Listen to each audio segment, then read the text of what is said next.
Hi friends, happy morning. Welcome to all channel friends.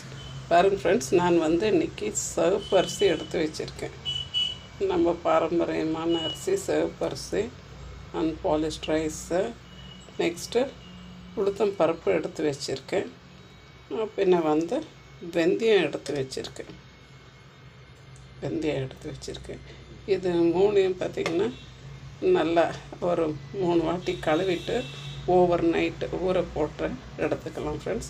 இப்போ நான் ஒரு கப்பு ஃபுல்லாக, பெரிய கப்புக்கு ஒரு கப்பு ஃபுல்லாக நான் சிவப்பு அரிசி எடுத்திருக்கேன். இதில் பாதி கப் அளவுக்கு உளுந்து எடுத்திருக்கேன். ஒரு டேபிள் ஃபுல்லாக நான் வெந்தயத்தை எடுத்து வச்சுருக்கேன்.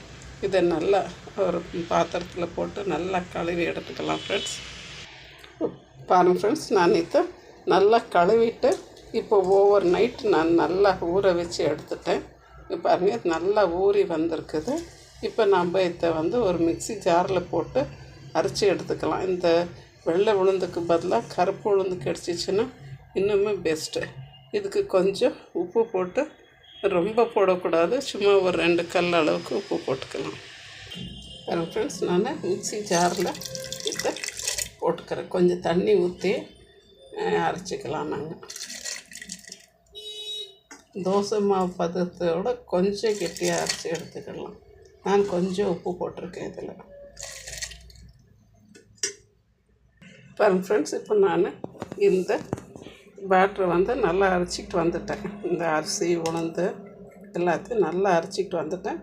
பார்த்திங்கன்னா அது நல்லா நைஸாக இருக்கிற மாதிரி, ரொம்ப நைஸாக வேண்டாம், கொஞ்சம் திரியாக நம்ம இட்லிக்கு அரைக்கிறோம்ல அந்த அளவுக்கு இருந்துட்டாலே போதும். பாருங்கள், கொஞ்சம் திரியாக இருக்குது, இந்த அளவுக்கு இருந்தால் போதும். இதை நல்லா அரைச்சி எடுத்தாச்சு. இப்போ பார்த்திங்கனாக்கா ஒரு அடிகனமான பாத்திரத்தை வச்சுருக்கேன். இதில் ஒரு 2 டேபிள் ஸ்பூன் அளவுக்கு எண்ணெய் ஊற்றிக்கலாம். பாருங்கள் ஃப்ரெண்ட்ஸ், நான் இப்போ ஒரு பேனில் எண்ணெய் ஊற்றிருக்கேன். அந்த எண்ணெய் காஞ்சிடக்கூடாது, சும்மா அந்த பாத்திரம் ஃபுல்லாக எண்ணெய் பரவணுன்றதுக்காக ஊற்றினா அடி பிடிக்கக்கூடாதுன்றதுக்காக ஊற்றுறது. சேம் டைம் இது நல்லெண்ணெய் தான் யூஸ் பண்ணணும். நல்லெண்ணெய் பெஸ்ட்டு. நீங்கள் குழந்தைங்களுக்கு கொடுக்குறதா இருந்தால் நெய் கூட யூஸ் பண்ணிக்கலாம். நான் நல்லெண்ணெய் ஊற்றிருக்கேன். பின்ன பார்த்திங்கன்னாக்கா நல்லா ஒரு 3 டேபிள் ஸ்பூன் அளவுக்கு நான் மெஷர்மெண்ட் கப்பில் இந்த நாட்டு சர்க்கரை எடுத்திருக்கேன். கருப்பட்டி இருந்தாலும் உங்களுக்கு பெஸ்ட்டு. எனக்கு கருப்பட்டி கிடைக்கல, ஸோ நான் நாட்டு சர்க்கரை 3 டேபிள் ஸ்பூன் எடுத்திருக்கேன். இந்த ஸ்வீட்னஸ் பார்த்திங்கன்னா உங்களுக்கு எவ்வளோ பிடிக்குமோ அவ்வளோ நீங்கள் இதை